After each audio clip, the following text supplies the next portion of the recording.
Isa sa pinakamagandang gawin dito sa probinsya guys ay ang pag-gardening at pag-farming. Kaya nandito tayo ngayon para tignan ang mga sari-saring tanim dito sa farm. Ang uunahin natin titignan ay itong ampalaya.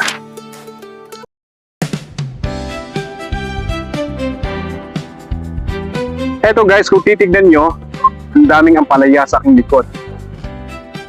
Ang tataba at ang hahaba. Hindi lang ampalaya ang nandito guys. Kung titignan nyo talaga, may mga nakatago.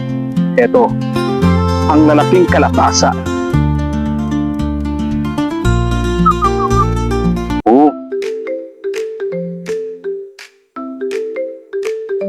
Ang susunod naman natin tingnan guys ay itong kanilang kalabasa.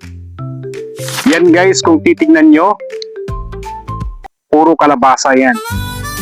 Napakalawak. Yan.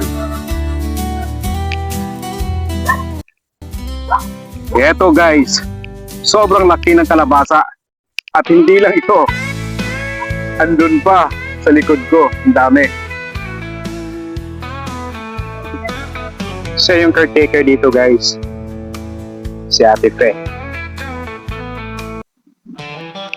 Dito naman sa baba guys, ating tinan kung anong klaseng gulay ang itinanim nila dito. Kalabasa pa rin guys. Ito hindi pa ito namumunga. Bago pa lang ito itinanim kumbaga guys.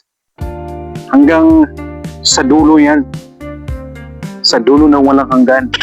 Sobrang lawak. Kung titignan nyo. Ayan. Kalabasa rin yan.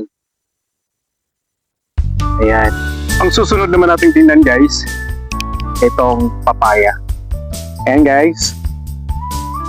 Yun yung bahay nilang Ate Fe. Eto guys. Ang daming bunga ng papaya nila. At sobrang baba lang. Diba? Hindi pa hinog, hilaw pa. Yun, hanggang sa dulo pa yan. Eto guys, nandito tayo sa Bubusin Orange.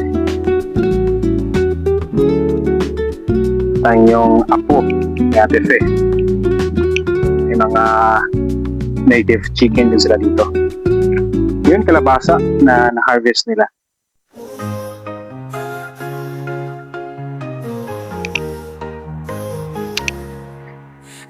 Ito naman itong nasa loob ng net nila, mga native chicken ang laman ito. So ayan guys, natuloy ko na kayo dito sa farm at nakita na natin kung ano mga klaseng mga tanim na gulay dito. Meron silang kalabasa, ampalaya, at mga papaya at mga sari-sari pa. Bago ko tapusin itong ating video, gusto ko muna i-shoutout si Ate Fe Solis, ang caretaker dito sa farm, at ang kanyang apo na si Ato, at saka si John Arens na sumama sa akin na pumunta dito sa farm. Hanggang dito na lang tayo sa ating video. Maraming salamat sa panonood. Hanggang sa muli. Adios amigo!